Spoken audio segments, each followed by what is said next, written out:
Is the Sony full frame kit lens any good? Today we're checking it out.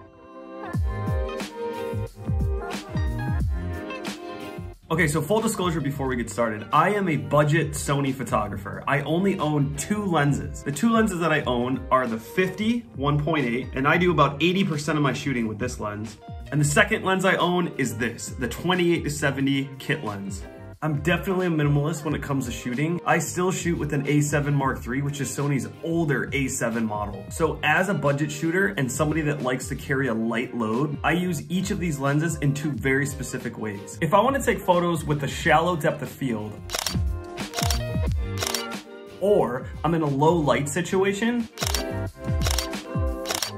I'm gonna go right for my 50mm 1.8. The Sony 50mm is sort of a jack of all trades and is extremely affordable. You can check out my review in the link over here.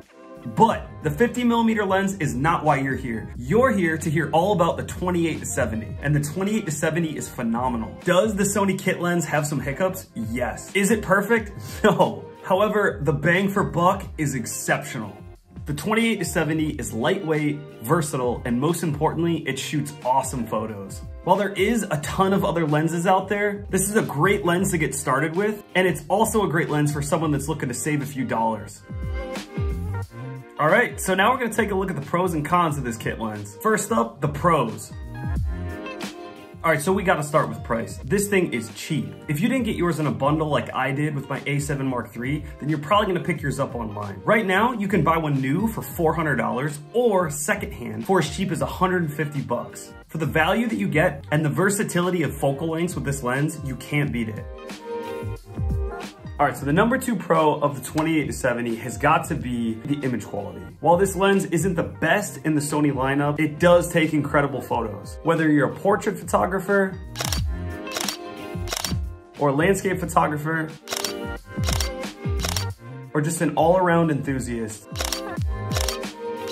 this lens can probably get you by. The image stabilization on this lens helps to produce very sharp images. This is also a viable option for anyone that's shooting real estate. I've shot a few houses with this lens and clients are really happy with the results, especially when you're shooting HDR. For most shooters, this lens is gonna be great. Unless you're a pixel peeper, this lens is gonna get you by. All right, so this lens is lightweight and compact. You can put it in just about any bag. It also fits really well into pockets. The kit lens might not be the most durable lens in your camera bag, but it definitely won't be your biggest lens. Especially when you take the lens hood off, this thing is small. I've taken this lens into rice fields, up mountains, and deep into the forest, and I've always loved how lightweight it is. All right, so those are 3 of the biggest pros for this lens, but now let's check out 3 real quick cons and why this lens might not be for everybody. Con number 1, we gotta talk about the limited aperture. With a minimum aperture of 3.5 at its smallest focal length of 28mm, you're not gonna get a massively impressive amount of bokeh. However, I have been able to achieve some very acceptable bokeh. Whenever I really wanna blow out a background, I go for the 1.8. But if I've only got the kit lens, you still can achieve some incredible results. But you've gotta know that when you buy this lens, it can be difficult to achieve that creamy, shallow depth of field. It also means that this lens might not be your best option for low light situations. Wide open at 3.5, I have had acceptable results, but my ISO has been pretty cranked and my images have been pretty grainy.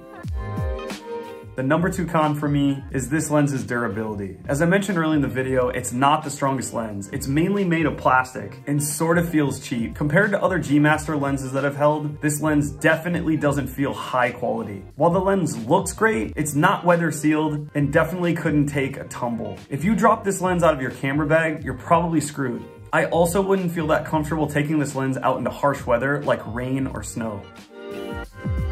All right, so the number 3 con with this lens is that it's gonna leave you wanting more. I know early in the video, I complimented its versatility, and it is. It's a fantastic lens for most shooters. For most photographers, you can get away with a lot with this lens. But if you're a professional photographer, really need shallow depth of field, or need to shoot in low light situations, this lens probably isn't gonna be for you. For most beginner and enthusiast photographers, this lens is perfect. But while I do love the kit lens, I usually find myself either wanting a wider focal length or a shallower depth of field. The great news is there's a ton of other Sony lenses on the market, and most of them would pair up perfectly with this lens. For me, it's the 51.8, but I know there's a lot of other options out there.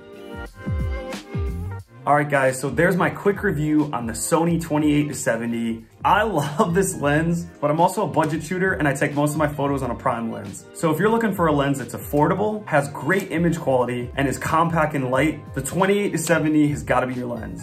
But if you're looking for a lens that has a shallower depth of field and is great in low light situations, this probably isn't gonna be your lens. Thank you guys so much for watching. Please let me know down in the comments if you have any other gear that you want me to review, and I'll see you guys in the next one.